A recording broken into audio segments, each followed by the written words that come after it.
Alors, dans ce message, je veux parler de l'arrêt de la Cour de justice de la CEDEAO concernant la constitution illégale du 6 mai 2024 et de la frauduleuse 5e République de M. Faure.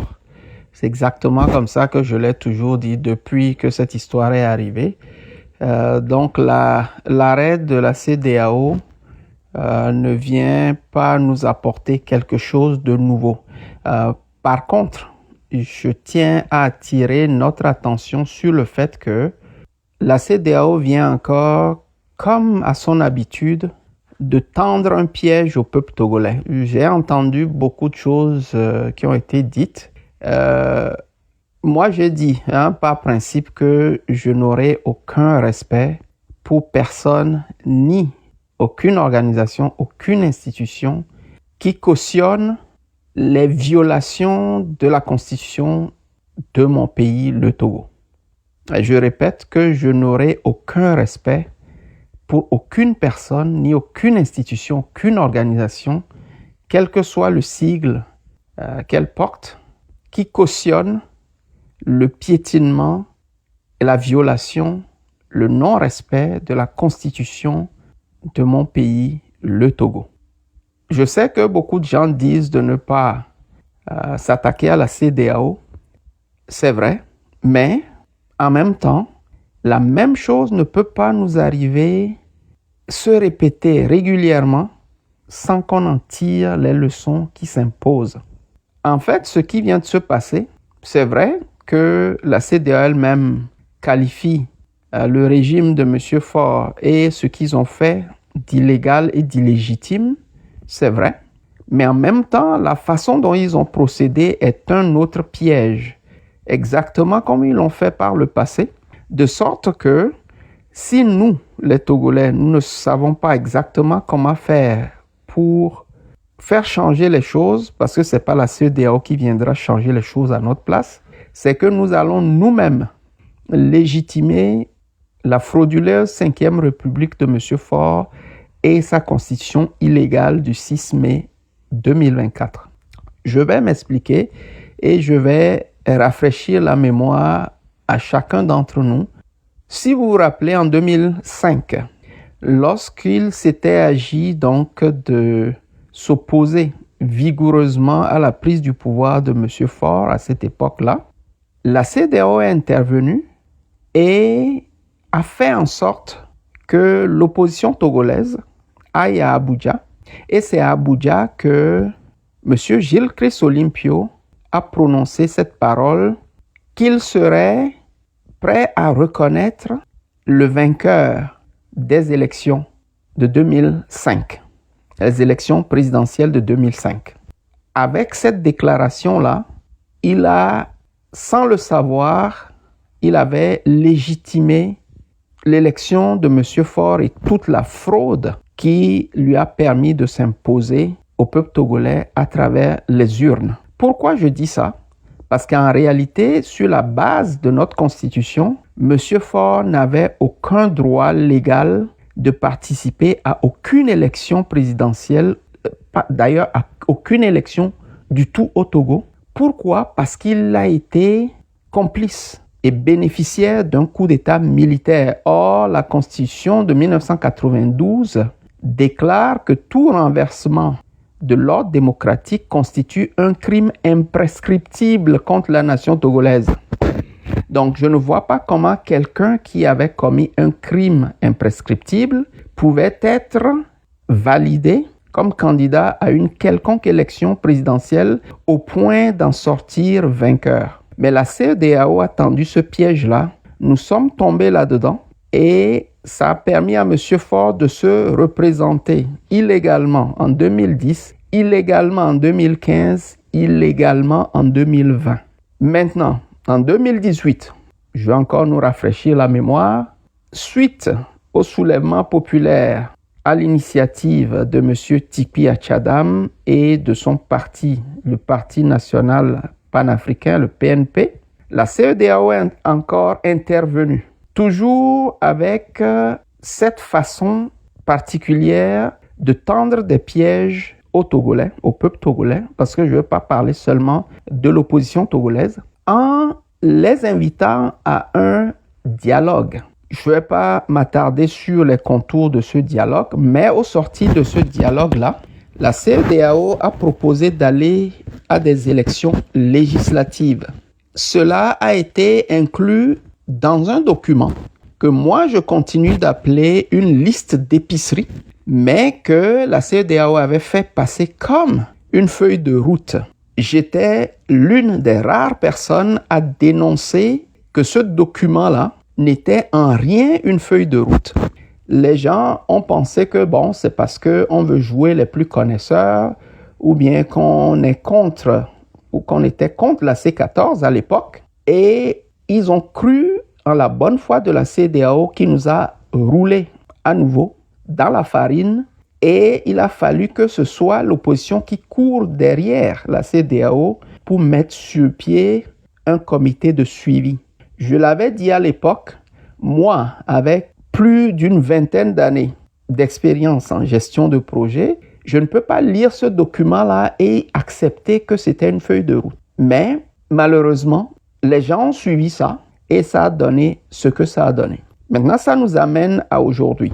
L'arrêt de la Cour de justice de la CEDEAO, oui, même si cet arrêt-là reconnaît l'illégalité et l'illégitimité de ce qui a été fait, qui en réalité est une haute trahison, et je l'ai dit aussi par le passé. Le piège qu'ils tendent, c'est quoi? C'est au lieu d'en tirer les conséquences pour dire, ben tiens, s'ils sont illégaux et illégitimes, ils n'ont plus droit à faire aucune modification, ni même à gouverner le pays et à remettre exactement les choses telles que c'était avant la substitution illégale et frauduleuse de la Constitution de 1992. La CEDEAO n'a pas fait ça, mais elle dit que M. Faure et son régime n'ont qu'à faire les choses de manière plus consensuelle les prochaines fois.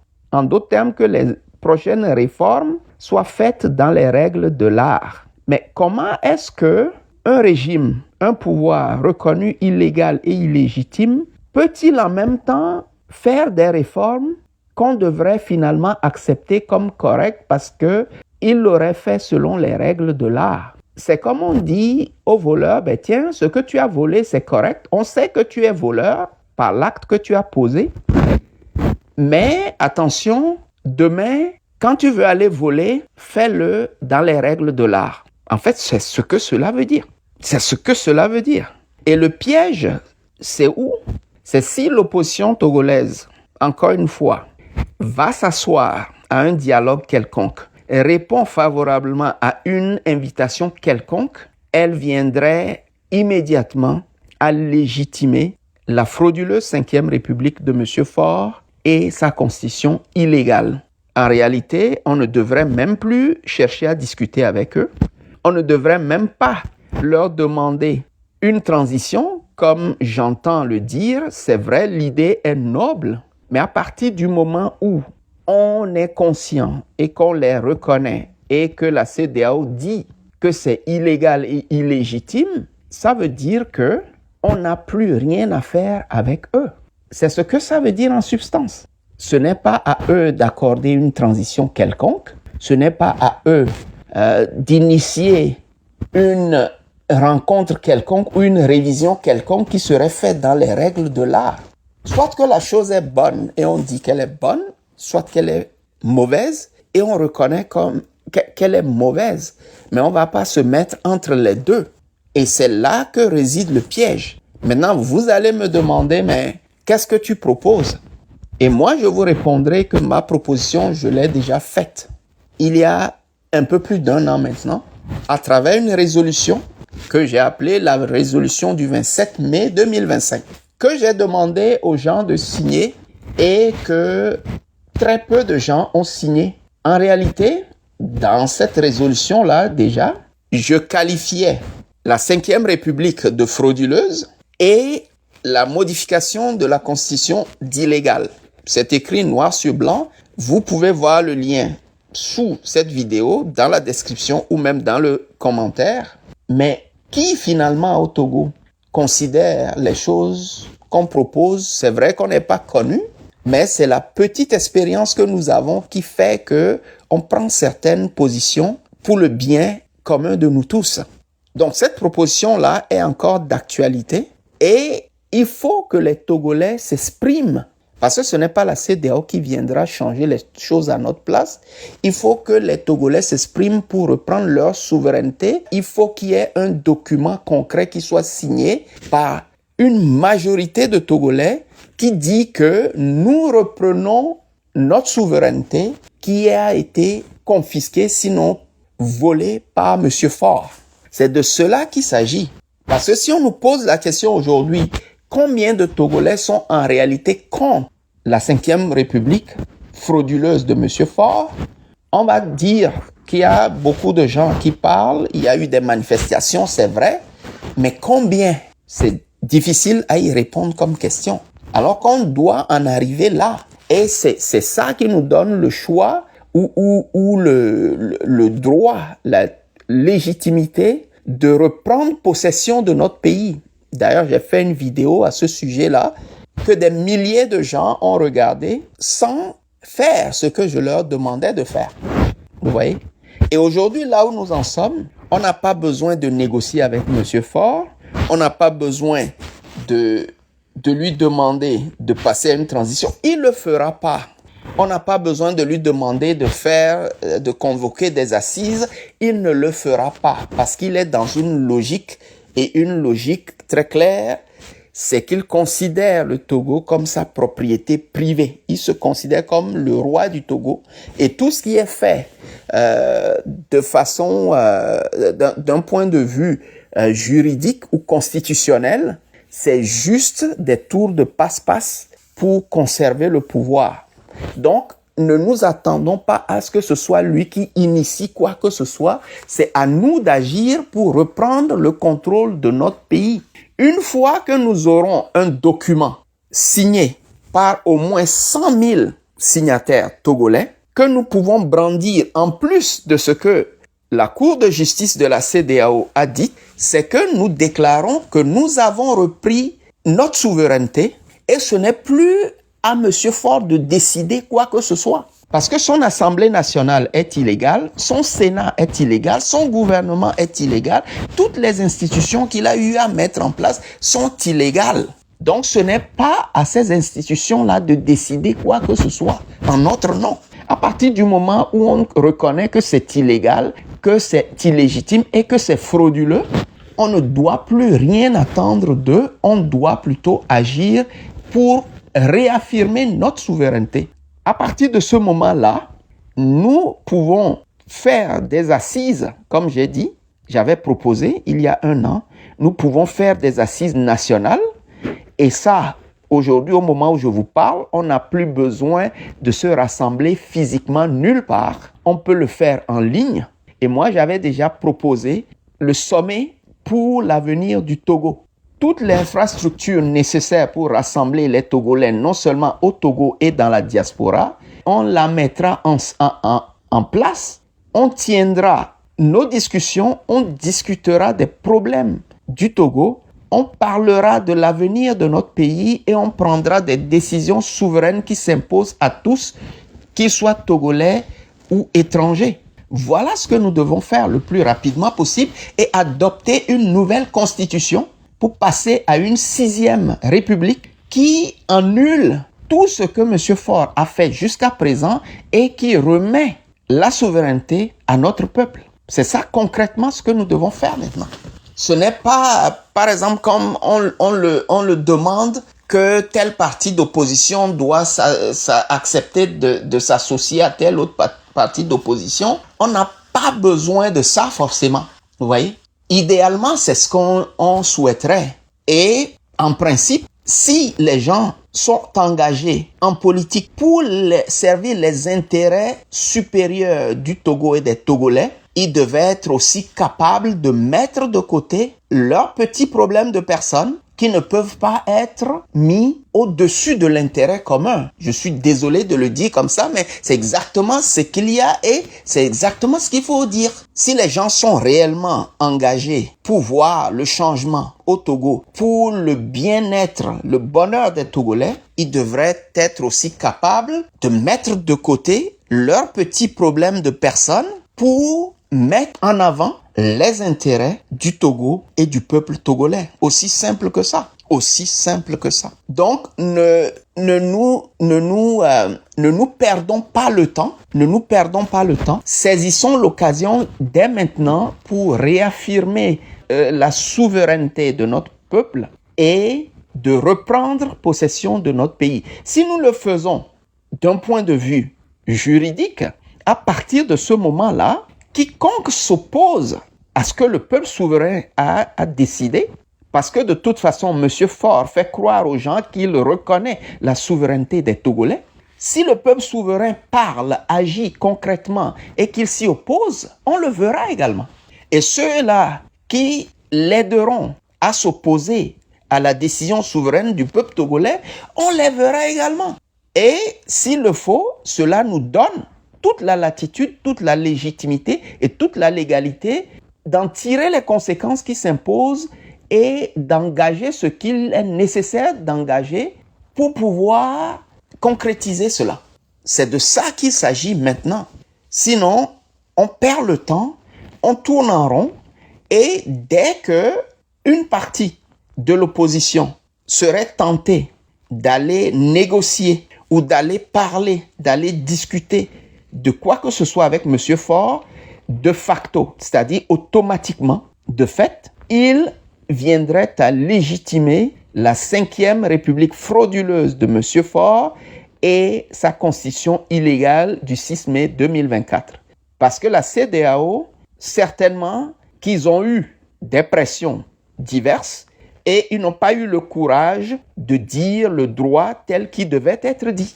Et comme à leur habitude, pour qu'on ne les indexe pas à nouveau, ils ont encore tendu un piège pour que ce soit finalement les Togolais eux-mêmes qui tombent dans ce piège-là et qui redonnent la main à M. Faure. C'est en fait ça qu'il faut lire clairement. Et donc nous devons être très très vigilants et faire les choses telles qu'on devrait les faire, sinon nous allons nous-mêmes agir contre nos propres intérêts en légitimant, en nous basant sur cet arrêt-là de la CEDEAO qui est un mauvais travail qu'ils ont fait. Si nous accrochons à ça, nous allons nous-mêmes légitimer ce qui est illégitime et légaliser ce qui est illégal et rendre acceptable ce qui est frauduleux. C'est de ça qu'il s'agit. Donc, j'en appelle maintenant à tous les vrais patriotes, à tous les Togolais et Togolaises qui aiment vraiment le Togo. Agissons. Nous avons tout ce qu'il faut pour pouvoir organiser des assises nationales intertogolaises qui impliquent tous les Togolais épris de changement, qu'ils soient au Togo ou dans la diaspora, pour prendre des grandes décisions qui s'imposent. Et nous n'avons pas de temps à perdre. Ça, c'est mon appel que je lance maintenant à tous les citoyens togolais. Et je vous invite à partager ce message-là pour que le maximum de gens puissent l'entendre et que nous puissions agir concrètement dans ce sens-là. Nous devons nous réunir le plus rapidement possible pour prendre les grandes décisions qui engagent l'avenir de notre pays et de notre peuple.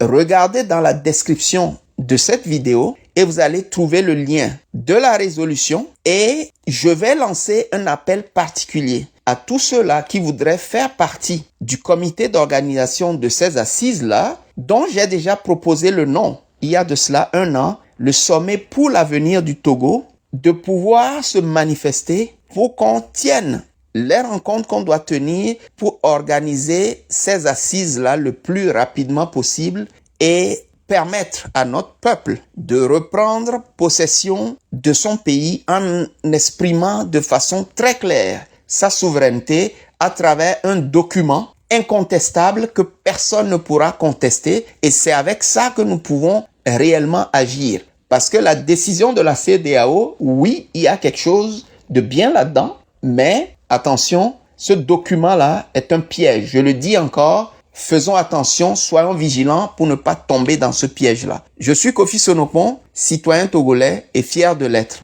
Et merci de m'avoir écouté et surtout, je vous encourage à partager ce message pour que nous puissions agir maintenant et reprendre possession de notre pays.